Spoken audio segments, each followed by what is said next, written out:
So there are a lot of paradoxes, as usual, I guess, in American public discourse. And the one that I'm thinking about right now is as we celebrate the life and accomplishments and mourn the passing of Senator John McCain. I think we're talking less and less about the so-called maverick image and more about his collegiality, more and more about his ability to form alliances, cross party lines, sometimes reject party orthodoxy, his ability to get along with a lot of different kinds of people, as opposed to the other part of him that often got celebrated, which was the ability to buck certain kinds of people who aren't ordinarily all that easy to buck. So, that's kind of ironic because we're probably at a kind of low watermark for collegiality right now. The very thing we're getting excited about in terms of John McCain and celebrating is the thing that we are least connected to as a society. So we're going to talk about that today. We're going to take some phone calls later on, but I'm so lucky and happy to have Yascha Mounk back with us, lecturer at Harvard University and senior fellow in the political reform program at New America. He writes a weekly column for Slate, where he also hosts the Good Fight podcast, and he's the author of The People versus Democracy, Why Our Freedom is in Danger and How to Save It. Thank you so much. So let's talk about this a little bit.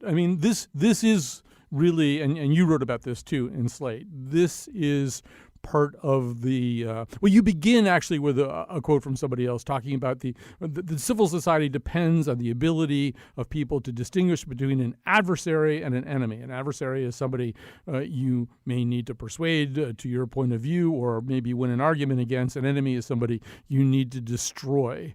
McCain, for the most part, seemed to get this, right? Yeah, absolutely. So some people are celebrating John McCain as somebody who is in some ways bipartisan or even nonpartisan. He certainly did have those moments of being a maverick, of working, for example, with Democrats on campaign finance reform and the very important McCain-Feingold bill. But what I appreciate about him is something a little different from what's been said by a lot of people in the last few days. Because I think by and large he was a partisan. He was a convinced conservative. He fought for values he deeply believed in. And by and large, there were values with which I personally had certain differences. But he was able to recognize that you need to have decency towards even the people with whom you disagree. That even as we use these democratic institutions of ours to fight for our own point of view, to try and get our policies passed that we're most passionate about, we also together have to preserve the rules that allow us to have this kind of competition. Right. And he was a big champion of something in the Senate called regular order, which has a very Senate-specific meaning. But I hear it also in what you're saying, too. There are conventions built into our political discourse, or there were anyway, that kind of put a cap on how hot things could get. Yeah, absolutely. And the best moment of this is something that's been played, a bunch in the media and on Twitter and so on in the last days, but that really is absolutely crucial to understanding the distinction.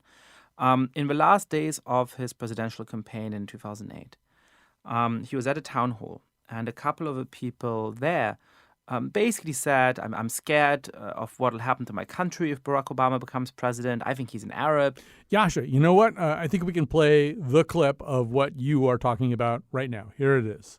And frankly, we're scared. We're scared of an Obama presidency. First of all, I want to be president of the United States, and obviously I do not want Senator Obama to be. But I have to tell you, he is a decent person and a person that you do not have to be scared as president of the United States. Now, look, if I didn't think I wouldn't be one heck of a lot better president, I wouldn't be running, okay? And that's the point. That's the point. I got to ask you a question. I do not I can't trust Obama. I have read about him, and he's an Arab. He is not. No?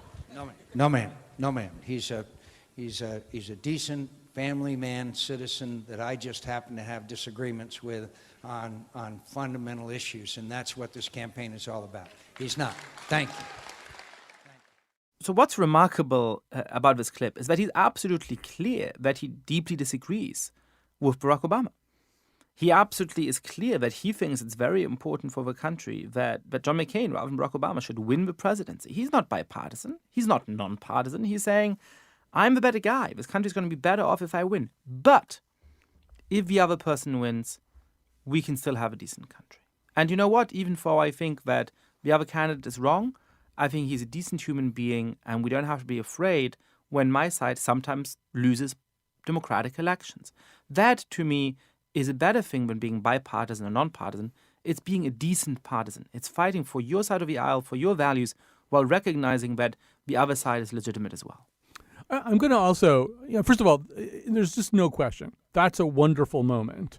But it was a wonderful moment in a campaign that didn't have that many of those kinds of wonderful moments. And it's interesting to listen to your podcast, John Favreau's new podcast, The Wilderness, and Leon Neyfak's podcast, Slow Burn, which is now dealing with the Clinton star controversies. I sort of listened to them all, alternatingly a lot.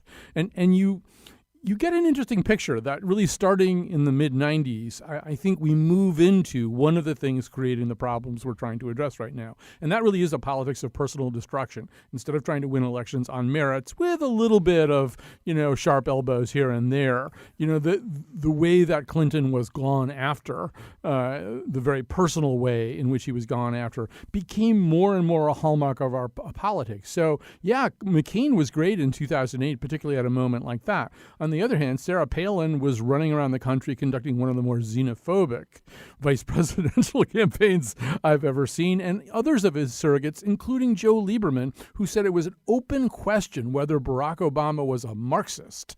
They were still engaging in what I see as symptoms of the very disease that McCain at times was trying to treat. I don't know, react to that. I mean, look, I think that's right. I think certainly picking Sarah Palin as his vice presidential running mate was the biggest mistake in John McCain's career, and he himself expressed regret for it in very clear terms. I also think that even the people who we can celebrate as being the best at trying to preserve those kinds of rules in the rough and tumble of politics will sometimes be drawn to statements that aren't acceptable, or to having people around them who are useful to them politically who make statements that aren't acceptable. And I certainly don't want to say that John McCain was never guilty of that. I think practically any politician is at times guilty of that. But if you look at the entirety of his career, and I would certainly say including the entirety of the way in which he ran the 2008 campaign, it's clear that he was a man of principle who recognized that there have to be certain things on which we agree, not despite disagreeing on others, but so that we can disagree on other things without destroying our country. And when you compare the way that the 2008 presidential campaign looked to the way the 2016 presidential campaign looked, I just think there's absolutely no comparison to the extent to which John McCain, of course Barack Obama, endorsed those values, protected those values, and put forward competing visions for the country without delegitimizing each other. Right. And I do think that we're in the throes of something very different here 8 years after the 2008 campaign, or more than 8 years now. But and it might be worth talking a little bit more about that. I was listening to an interview this morning with Trent Lott, who was, of course, one of the leaders of the Senate during McCain's era. He described this instance where he referred on Meet the Press to President Clinton, then President Clinton, as a brat. So this would have been in the 90s. And he felt moved to call the White House the next morning and get the president on the phone and apologize and say that he'd overstepped, that was excessive language, and he received some kind of absolution from President Clinton. That kind of channel, that made that kind of civility possible. I mean, first of all, brat in 2018 doesn't really seem like very much at all. But forget that. The idea that one has overstepped, one calls one's adversary up and says, I get that. I kind of went outside the Overton window, or however we want to talk about this. It's just almost impossible to imagine right now, not just vis-a-vis Trump, but vis-a-vis the two sides of the aisle. They just don't seem capable of doing that. It's a funny thing because we've had a huge debate, for example, of the notion of civility in this country in the last few months. And I certainly think that there can be appeals to civility which essentially boil down to an appeal to be complicit in ongoing injustice and so on. But the sort of joy with which some people are calling for us to disregard all considerations of civility, I think is quite destructive. And it's out of keeping with lots of other parts of American life. There's this sense that if you really care for something, then you can't need to bother with things like civility. And in other arenas, we don't think that. Americans love sports. And we absolutely understand that believing in fair play or believing in shaking your opponent's hands doesn't mean that you want to win the game less. And in fact, it doesn't make you less able to win the game. So I think we could actually take an example from the way in which we deal with strong egos and a passion to win in other arenas like sports and try and emulate that a little bit in politics. Well, let's stay with sports for a second, because I think there's another way that the analogy kind of works, kind of in reverse, all right? And it's more about sports fans, because you're absolutely correct, Yasha, that the shaking of hands and the ritualized interaction between teams on the field has a very specific meaning and a very specific purpose, and once again sets a boundary. We don't want to get too far into hating one another. You'll see this in football games too. If somebody's down and injured and it looks like a bad injury, players from both teams will immediately kneel. This is another kind of kneeling that goes on in football. They drop to their knees and they pray for the athlete who's down on the field if he seems to maybe he's broken his neck or something, and what team you're on becomes meaningless. But the fans are in a different state, right? Because they don't really have to get along with one another, and there's no real upside to getting. There's no upside for a Red Sox fan to see virtue in the Yankees. And I think our politics has kind of become that way too. That ultimately, in a healthy society, we can have ideological differences with the other side, but see virtue in the people, some virtue in some of the people on the other side. But we're in this kind of hypervigilant state now where all we really look for in the other side is something that could possibly outrage, offend us, or wound us.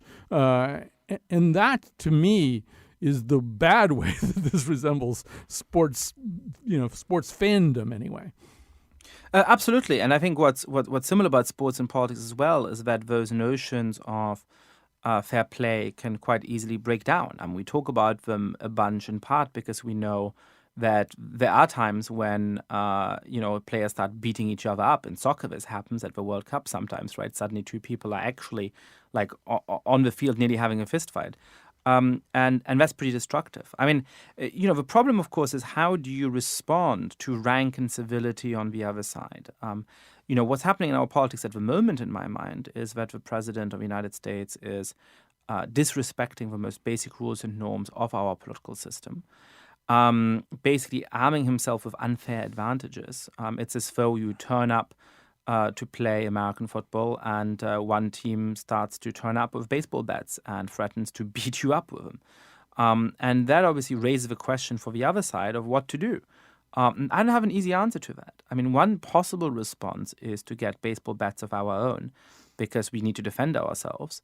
But if we do that, I guess we might win whatever carnage ensues, but we're sure not playing football.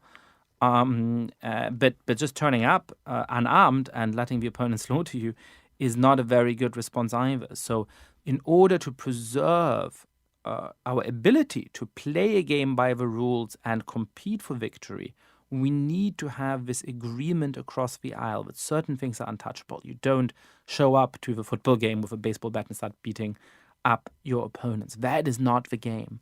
And John McCain, I think, is somebody who understood that. And despite various moments in his career when perhaps he could have lived by those values even better than he did, certainly was a force propping up that agreement in our political system that we need in order to preserve democracy. All right, so let's torture this analogy a little bit more and say that the people who were supposed to break up the fight on the soccer field, the refs, so to speak, of political discourse traditionally have been the press. I mean, the press would be at least part of that. So you see President Trump and Putin at their Helsinki press conference, and a lot of very strange things get said. And then, you cut to whoever, in our case, Mary Louise Kelly here at NPR, whose job I think it is at this point to say, okay, these are things which nobody ever typically says. That thing that was said was especially strange in my experience. That other moment where President Trump seemed to prefer the version of truth marketed by President Putin to the version of truth marketed by his own intelligence services really represents kind of a watershed, bizarre moment. So, I mean, that's kind of the role that the press can play anyway in terms of sorting things out in the field and pulling apart the pile of bodies after the fight. Except that respect, as you know, for the press in the American public is at an all-time low. I mean, nobody really trusts us to call balls and strikes anymore. Right, and this is, when a football rivalry, we're really torturing this analogy now, but I'm having fun. When the rivalry gets so heated that you see these games, right? The games where there's a lot of contestation, and the fans of one team are convinced that the refs are biased against their team, and the fans of the opposing team are convinced that the refs are biased against the opposing team. And if you're the ref, you know that whatever you do, you can do your best to call balls and strikes and so on, but you're going to be hated at the end because the fans of the opposing team are going to be sure that you cheated them. And I think that's slightly the position that the media are in right now. I mean, if you report on something like the Helsinki summit and express in a straightforward way how utterly unprecedented it is for an American president to prefer the version of events offered by a foreign dictator to that offered by his own intelligence services, you look like you're taking sides against the president, and his supporters are going to say, well, look, you're biased. And if you don't do that, then people on the other side are going to say, you're not telling us the facts. So you're damned if you do, and you're damned if you don't. That's a very worrying state of affairs to be in. So let's talk a little bit about here towards the end about how you treat the disease. So there's an economist named Peter T. Coleman wrote a book called The 5%, where he argues that 1 out of 20 conflicts in the world, in domestic life, begins to fall into a different category, different from the other 19, in the sense that ultimately the dynamics of the conflict take over and become kind of a self-feeding inferno, and the sources of the conflict begin to fall away. And then at that point, you really have to sort of treat the conflict very, very differently. You have to really treat the conflict as the problem, as opposed to whatever ideological or personal grievances led to the conflict. I wonder if you think here in the United States, politically, we're at that point. We're at that point where the conflict has superseded the causes of the conflict. That's a really interesting question. I mean, I certainly think that when you ask Americans about politics, they actually have reasonably sensible and moderate opinions. And you don't see this huge cleavage in the middle. There's a distribution in which most Americans actually prefer sort of reasonably common sense, moderate policies, and there's not this huge gulp between them. When it comes to partisan identity, when you ask them about what you think about Democrats or Republicans, what do you think about Donald Trump, you get this huge divide. So that's a piece of evidence to suggest that perhaps we don't have these deep disagreements about what our country should do, and yet we've built this incredibly strong rivalry, which is a force in its own.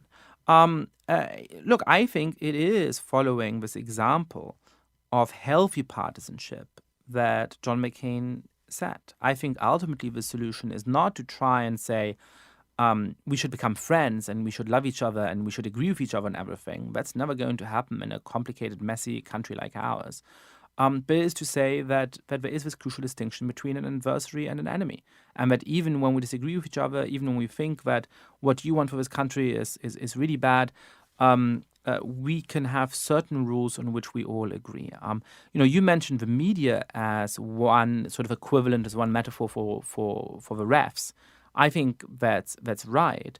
But I think there's also a second thing, and that's the spectators who can participate, and that is the American people. We need to get back to understanding how important those rules and norms are and punishing people who violate them. I guess the tortured analogy is, if your sports team starts just routinely beating up the other team, stop buying the merchandise, stop going to the game, say, this is not okay, that's not what I signed up for. Well, even if somebody has your political values, even if you're a liberal and a liberal presidential candidate starts to really violate the basic rules of our political system, say, no, I'm not going to stand for that, even if I might agree with you on healthcare policy. And one of the big problems we've seen over the last few years is that conservatives haven't been willing to do that. But some admirable conservatives have done that. They have said, I might agree with President Trump on tax reform, but nevertheless, I'm not going to support him on the substance of most things because I am flabbergasted by the way in which he's attacking our political system. But many, many others have chosen to be complicit, and that's a problem. We're going to stop here. It's a good place to stop, I think. I'm going to take calls in the next segment. We've been talking. First of all, I want to thank our friends at Argo Studios who managed to squeeze us in today to do this interview with Yascha Mounk. And goodbye to Yascha Mounk. It's always a pleasure to have him on. He has a special kind of thoughtfulness. So thanks for being with us again, Yascha. Thank you so much, Colin. Can we all just get along? Do we want to be 10 years later singing the same sad song? It don't have to take our last breath. Do we make that one wrong? I know that I've been wrong. Why can't we all just get along? Everybody in it.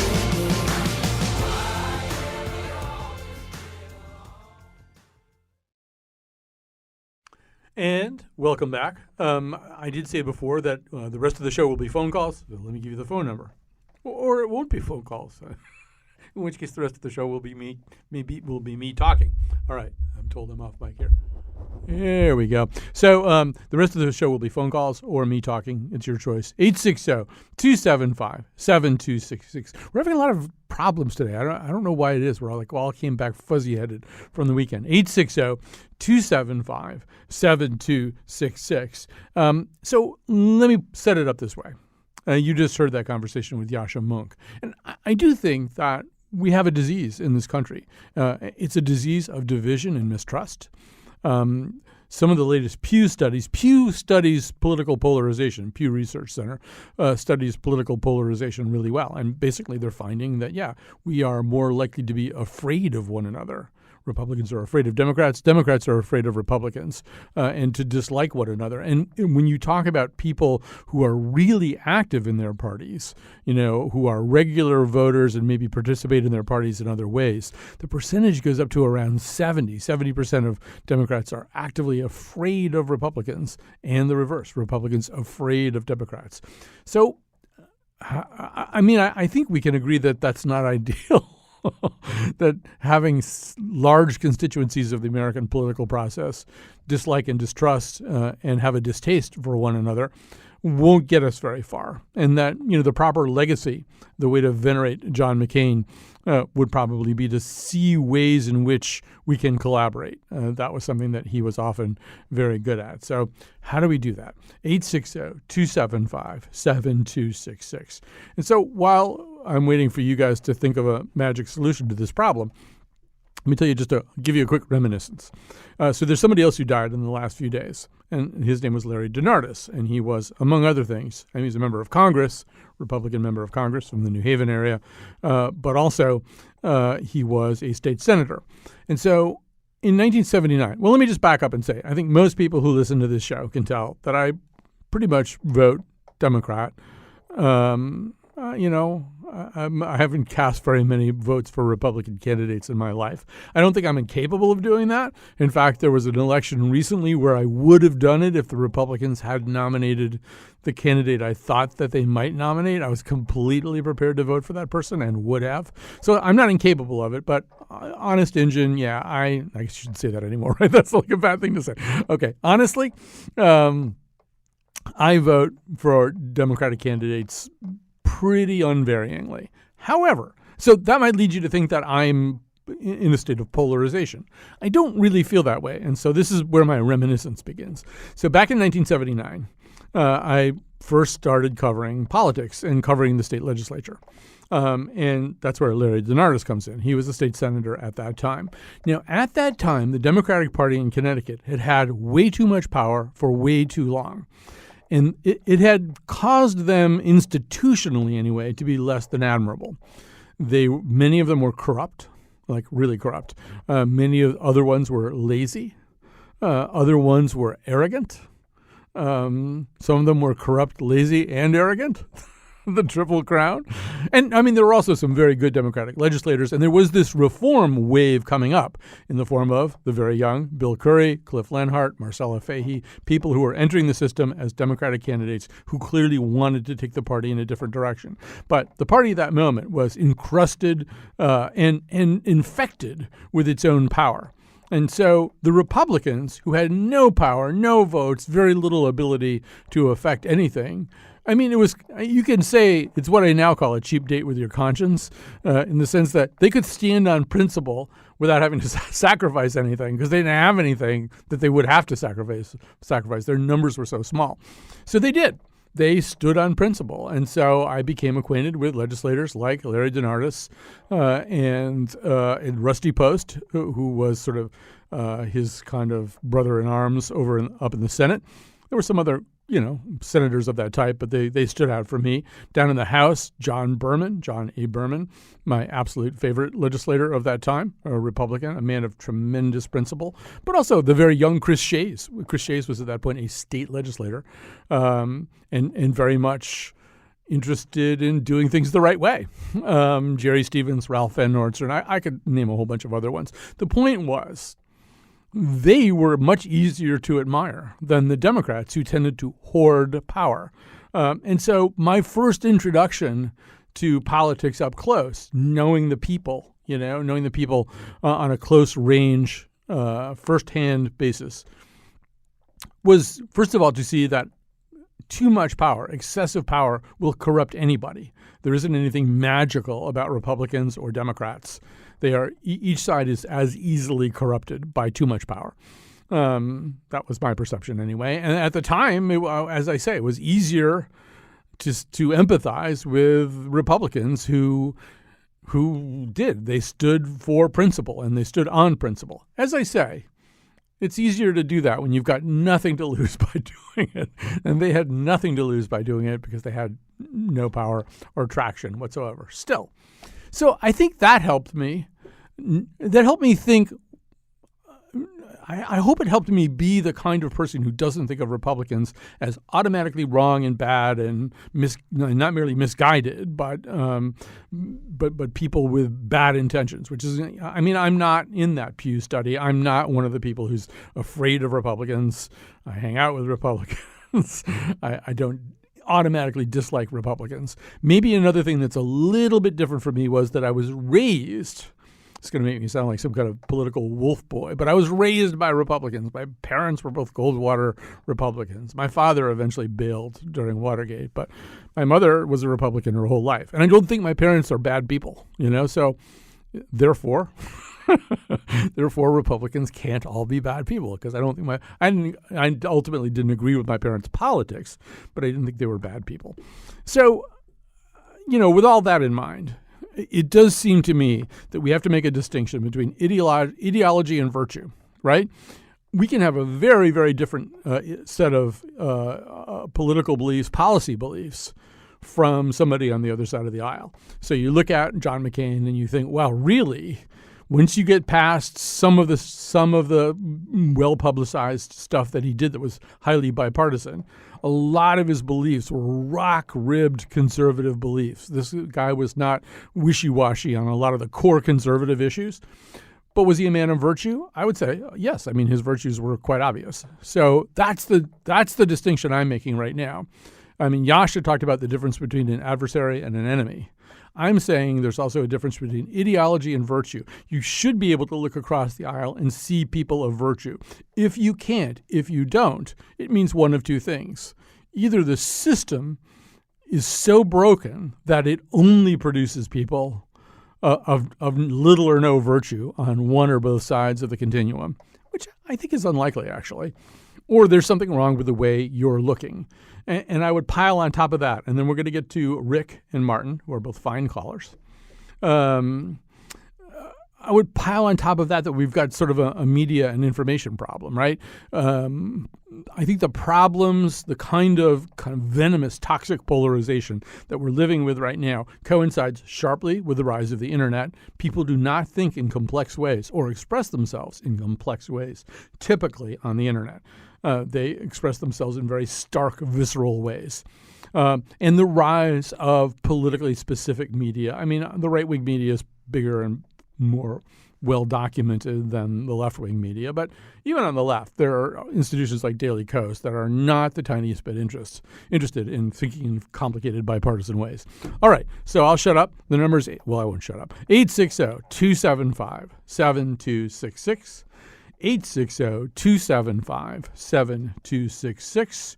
I'm going to find my magical cursor. There it is. And I'm going to talk to Rick. Rick in Hartford. Hi, Rick. You're on the air. Hi, Colin. My headline is, whatever happened to of the people, by the people, and for the people? I think political parties are divisions. They create identity, but do they create virtue? Sometimes, in the case of John McCain, I think they did.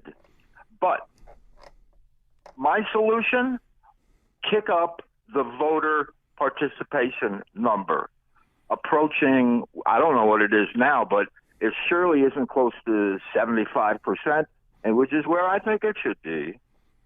And that's all I have to say on that. Well, it's a really good point, and it goes back to what Yasha was saying about spectators. You know, that yes, the media can be refs, but the spectators can be refs too. And the spectators, there are ways in which the spectators can express their preferences. The most poignant one is through voting, because in fact, ultimately, yes, you don't like the way things are, you can change it if enough of you vote. And yeah, I mean, by the way, political participation, it's kind of all over the map. In presidential years, it runs high, but we just saw primaries here in Connecticut in which 25 to 30% of the eligible voters voted, and in those instances when it was 30%, we called that a victory. That was high participation, 30%. Yeah. Think about that. Yeah.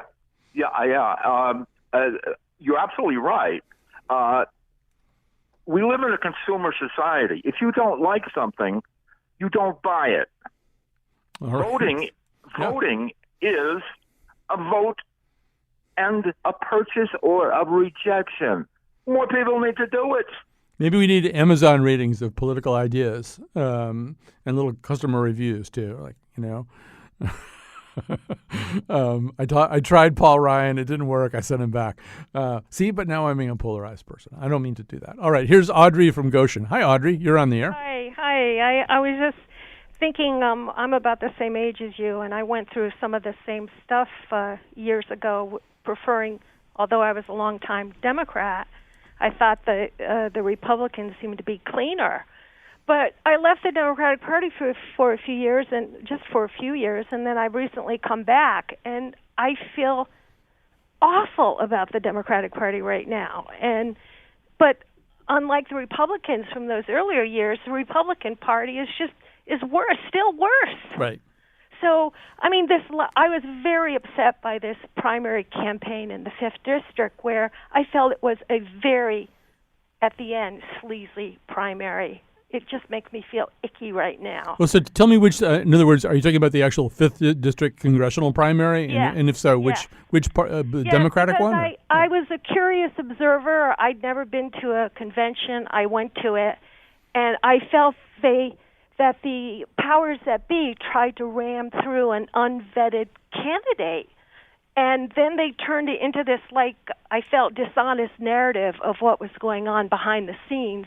And I really feel that people like Chris Murphy and Elizabeth Esty wanted to decide who was going to be in the 5th District. And there was a movement a month after Glassman announced her candidacy. There was an anybody but Glassman campaign behind the scenes. And then all this, there was dark money, PAC money involved in a Democratic primary. That was just unbelievable. $65,000 was spent 2 weeks before the final primary vote. I mean, I just find it was so dishonest, and they put out these false narratives as to what was happening. I think power has gone to Chris Murphy's head. I mean, it's just unbelievable. All right. So there's a lot to unpack there. First of all, and I didn't even mean to use unpack as a pun about PACs. This certainly wouldn't be the first time PAC money got into a Democratic primary fight or any kind of Democratic campaign. So we should at least be clear about that. I will say this, Audrey, if you want to lose all faith in political parties and the political party process, go to a state convention or, in your case, a congressional district convention. I mean, one thing Murphy has said is maybe it's time to get rid of them. I mean, we're unusual here in Connecticut that we still have this process. I don't really see at this point, other than entertaining political geeks like me and giving us something to write and talk about, what purpose that convention provides. I mean, going straight to primary through a signature qualification process or pick something, but that's probably what it is. I don't see, why that wouldn't be better, easier. And for people like you, I can completely understand. I didn't happen to be at that convention, but I was at enough of them this time around and enough of them in the past to understand why that would make your heart sink. I mean, that it's not, I would argue that anyway, I wasn't at that particular convention. I've heard a lot about it. Well, I'll tell you, Yeah. I'll just to interrupt. Sure. I thought the party, when there was an appeal that went to Hartford, I was just shocked when, I was always raised to believe that every vote counts. And the people who voted, the 4 people who switched their vote, which you're perfectly allowed to do, they went in and testified that, yeah, they switched their vote and they gave their reasons why, and they wanted to keep their vote switched, But I felt the Democratic committee in Hartford or whatever, this review, was very cowardly by giving 2 votes back, when they know it wouldn't really change it, but they said, okay, we'll throw a bone. And I'm like, well, what about these people who testified through no fault of their own because it was recorded incorrectly? I'm a little confused because Hartford is not in the 5th district. But, well, no, but there was this meeting about those vote switch in Hartford, the Democratic. Oh, okay, yeah. They had a meeting on that, and then they gave 2 votes back, even though the people said, no, I switched my vote, and they wanted their votes, and they reaffirmed it. And I thought, well, here these people testified, and because they were incorrectly recorded. Right. There's a lot of that goes on. We're getting a little granular, which is fine, but I want to see if I can, we're going to go to a break, and then I'm going to try to restore the conversation a little bit in the direction that Audrey, a fine caller, started us out in. Because here she is, meandering through the political landscape, looking for a beacon of truth and light. And so she's a Democrat, then she's a Republican or an unaffiliated, and she's back to the Democratic Party. And the thing that she said that I think we need to hang on to as we head into the next and final segment is that ultimately she's feeling pretty lousy about both parties. She's not happy with the Democratic Party. The Republican Party seems even worse to her. By the way, when I said yes in response to that, I wasn't saying that is a judgment on the Republican Party so much as I'm really aware of that sentiment of people who they may be pretty invested in their own party, but have doubts about it, but they see the other party as infinitely worse. That sword cuts both ways, too. I hope we get a chance to talk about that. All right, let's take a break. The number, when we get back, and we have Martin and Rick, who are already ready to go, 860-275-7266, 860-275-7266.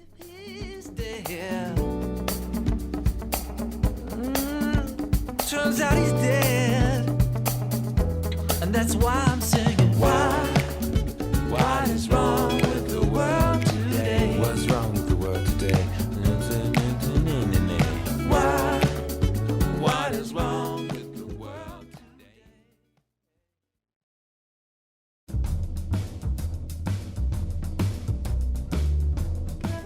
Today's show was produced by Betsy Kaplan and me, Kyone Wolf. Amanda Fish does not get along with crabs. The part of Bill Curry was played by Russ Feingold. On tomorrow's show, we revisit the amazing story of the 3 judges who hid from their would-be executioners in New Haven. Our guest is Lord Charles Spencer. You may remember his sister. And now, back to Colin. All right, we are indeed back. The number is 860-275-7266. We're talking about that kind of toxic political polarization, which makes it impossible, seems to make it impossible for even people who are federal office holders, U.S. senators, U.S. representatives, to see one another as people, which used to be a relatively easy thing to do. At the end of the day, you could go out for a drink or a cup of coffee or something with the person on the other side of the aisle. You heard me tell that Trent Lott story where he calls up Bill Clinton and apologizes for calling him a brat on Meet the Press the day before. That just doesn't seem possible right now. And I don't think you can entirely blame it all on Trump, although you can blame some of it on Trump. All right, here's Rick in Rocky Hill. Hi, Rick. You're on the air. Hi, Colin. Just wanted to say that I think an easy way to solve part of the problem of this polarization is we need to put ourselves in other people's minds. Like, I'm pretty liberal here in Connecticut, and I have family that lives out in Kansas, a red state, and their views are obviously completely different from mine. But I practice this little technique I do where I try to kind of take an idea that I came up with myself that maybe isn't something we would normally think of here in Connecticut, and try to kind of own it. And I argue with my wife about it and try and play kind of devil's advocate. And it really kind of reinforces this feeling of kind of being on the other side. And you can see the validity of their arguments and the virtue of their viewpoint. Just to give you a quick example, my wife's a nurse, so I said to her the other night, I think the healthcare system in this country is really just a way to enable people to live unhealthy lives, because that someone's there is going to pick you up and fix you. So we eat too much, we don't exercise enough, we take drugs, we maybe have multiple sex partners, and a lifetime of that eventually leads to illness. And, the insurance company is going to pay for you to go to a hospital and get fixed. But if we had to pay ourselves out of our own pocket, a strictly cash-based system, which I know is crazy, but just as an example, extreme example, you can kind of see the feeling that these people have where they don't want to have something that, like the ACA, what we used to call Obamacare. So in my view, it's really a matter of kind of trying these little exercises mentally. And I think you begin to see the validity of the other side, and maybe you compromise. I'm having a brain freeze because there's a term, kind of an official political science term for what you just described, the fact that you might, in fact, expose yourself to a little bit more risk if you know that there's a safety net waiting for you. But I can't remember what it is. But I think your overall point's a really good one, which is you have to walk ideologically and maybe even emotionally, because let's also remember, back to people like Jonathan Haidt, who wrote The Righteous Mind, we're not as rational as we think we are. They're not as irrational as we think they are. And so we have to also inhabit the feelings of other people.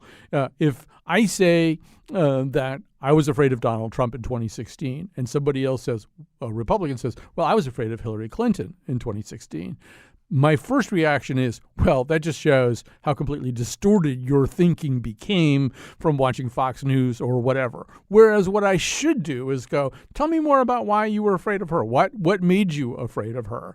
And if we're afraid to have that conversation, we're not going to understand one another well enough to do any of the healing work here. I have a whole other set of things I want to say, but we've got a lot of calls, so I'll move on. Here's Martin in Mansfield. Hi, Martin. Hello, Colin. Thank you for taking my call, and thank you for this show. Well, thank you. Well, I initially called, had a comment related to your guest's analogy about sports and politics and spectators and referees. And after I've been listening to the last several commentators, I have a little bit more perspective that actually does kind of relate to that. And let me start by saying, yes, we do need to understand each other as Democrats, independents, and Republicans. That's the only way that democracy can ever have a chance. My father, lifelong Republican, and I definitely am not, would go to the polls on Election Day. And here in Connecticut, at least back in the day, there would be a printout sheet where they cross off names, and he could see the names of all of his children who had not voted yet. And he would call them during the day and say, you have to get out and vote. You have to be part of this. Now, he would call me, and he knew I was not going to vote the same way he did. Mm-hmm. But that is part of it. In order for democracy to really work, we have to hear all the voices, and we have to have the debate. We have to have the discussion. And I think that ties into what my original thoughts were, listening to your guest. This idea about spectators having some power, that I cannot go to the game, and then there's an economic impact that people have to accept. I can boycott the products. It kind of breaks down in the political sphere, because in politics, if I sit it out, my life is still impacted. No matter what I do, my life is impacted. As a spectator, if the Red Sox beat the Yankees or the Yankees beat the Red Sox, either way, whichever the fan I am, I go to work. My life actually hasn't changed all that much. But in the political sphere, it really, really does. So the only referees really are the people who are being denigrated at this point. Right. I do think and that's a really important breakdown. Yash is not here to defend himself. I think his point wasn't don't vote. It was there are ways in which you support a team by buying its merchandise or buying tickets or whatever. Don't support people if you're a spectator in the political process. Don't support people who are doing the kinds of things that trouble you the most and then seem the most divisive, and therefore do support those other people. I don't think he was suggesting withdraw from the process. First of all, I just know him too well than to think that he would ever suggest such a thing. All right, we have just a few minutes left. I'm going to squeeze, we have 3 women callers now. I'm always fishing around for women callers. All right, well, Marianne's all ready to go. So, Marianne, you have the last word. Or you don't, because you're not here. Marianne, you had a chance to land the plane. All right, here's Wendy instead. Wendy in Valhalla, New York. It must be nice to live in Valhalla. Wendy, you're on the air. Well, not live in Valhalla, but work in Valhalla. Okay. Hi, Colin. I keep on thinking back to the Tea Party days and wondering, it seemed to me that was where the friction began that I noticed. And wondering if they didn't become kind of go into the Freedom Caucus, and I don't know. It's just a thought. I think it's a worthy thought, but I think the next step should be, I'm not prescribing this for you. I'm just sort of saying for anybody who's listening who might be thinking the same way, to investigate the origins of the Tea Party. Why did the Tea Party rise up? Did it rise up for for reasons that in a Kantian a priori way we could say, well, those are ignoble reasons, those are bad reasons? Or is there a way to understand the wellsprings of the Tea Party and why people flocked enough to its standard so as to, in order to be able to depose more conventional Republicans? Because you're right. I mean, you're right in a way that the Tea Party is one of the things that makes consensus difficult. It drives out, it makes a guy like John Boehner, who might have seemed not much like a consensus seeker, to seem comparatively or relatively like a consensus seeker. But I think the next question is, what was going on in the minds of those people who, A, became candidates in the Tea Party, and B, flocked to its standard and voted for those candidates? I mean, not in a superficial way either, but like emotionally. Where were they? What were they thinking about? Because if we don't understand them, if all we ever do is denigrate and disparage them, then we don't make any progress. Does that make any sense to you? Yeah, it does, because it's true that there are always winners and losers. And it's really very unfortunate, and I would like to think that in a democracy, as my grandfather from Greece would have thought, that, it really was for everyone, right, and not just for a few. And that's why it was such a brilliant idea, and it's stuck around for all of these thousands of years. Now I'm struggling with the fact that your grandfather's from Greece, but you're phoning me from a Norse mythology hangout. I know. Don't you love it? Well, listen, I'm Greek and my husband's Norwegian. I mean, how weird is that? Only fish is the only thing we have in common. And lots of gods. Anyway, we have to go, Wendy. It was great to talk to you. Great to hear from anybody in Valhalla. My best to Odin. Meanwhile, well, tomorrow we've got this it's a show from the past, but it's one of my favorite shows ever, which practically guarantees that most people won't like it. But listen, indulge me. Listen to it anyway.